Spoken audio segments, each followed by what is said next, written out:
Now, I'm pretty sure by now most of you have already heard about the disappearance of Sarah Everard, a 33-year-old who disappeared on March the 3rd after being last seen in Clapham in South London.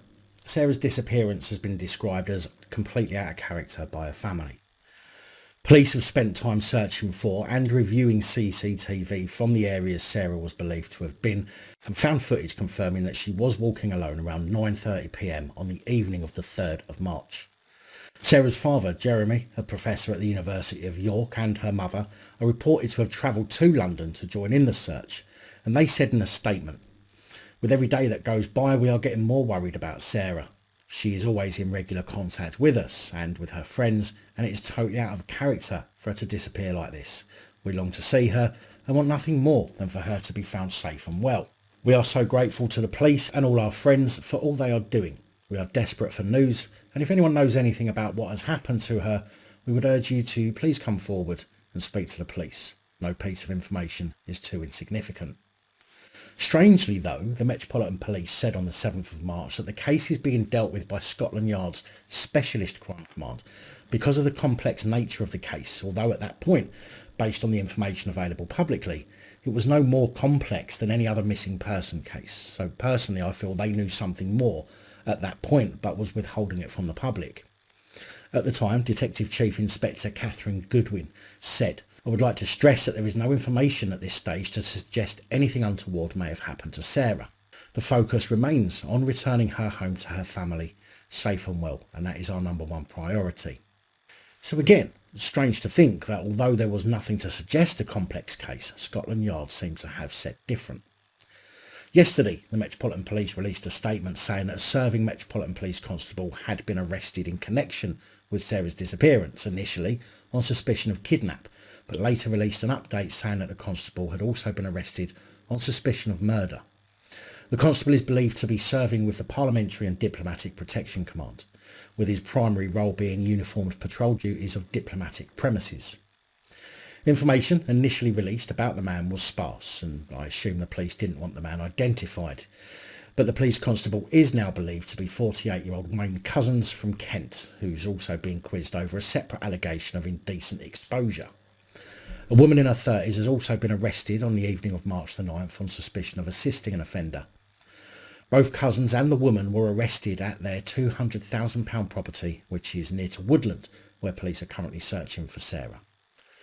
Metropolitan's Assistant Commissioner Nick Efgrave said the new arrests were a serious and significant development. He said, "We will continue to work with all speed on this investigation, but the fact that the arrested man is a serving Metropolitan Police is both shocking and deeply disturbing." Is it though? He later confirmed the officer was not on duty at the time when Sarah went missing and did not say if the officer was known to her. Police searching the property have already taken away a black Seat Exio for forensic examination.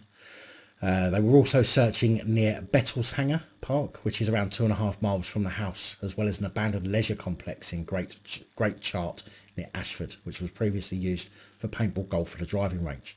Earlier, Sarah's stunned uncle, Nicholas, told Mail Online, "It's shocking and very upsetting. We were not expecting a development like this, and it's difficult to make sense of it.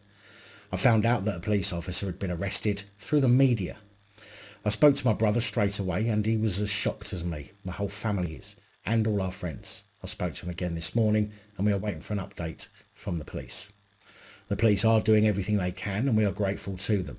We are expecting an update from them later today. I could never have imagined that the investigation could have taken such an unexpected twist." Now let's face it, although Nick Efgrave calls it shocking, I don't think many people watching this video will find it shocking anymore that a police constable could be arrested for such a serious crime. Albeit not publicly proven that he had anything to do with it so far, but with police recruitment criteria being relaxed over the years to the point it now is, there's no surprise anymore of the kind of people allowed to take an oath that they'll then go on to ignore, wear a uniform that they'll then go on to disrespect, using powers they have no second thought about abusing.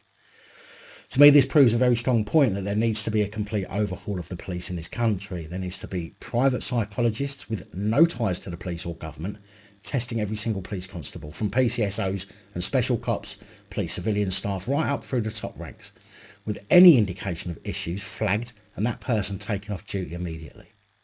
But of course, that's never going to happen because the police need the narcissists and the psychologically damaged in order to keep the fear that they have placed on the general public. I mean, it's not like respect and trust of the police would have a better reaction from the public now, is it? This is going to be a massive story for quite some time, so I will try and keep you updated as much as I possibly can. Big thank you to channel supporters, especially these guys. Your support is truly appreciated. Don't forget to like, share, comment and subscribe. Let me know your thoughts, as I know many of you will. And until next time, stay safe, look after each other, film the police and other officials.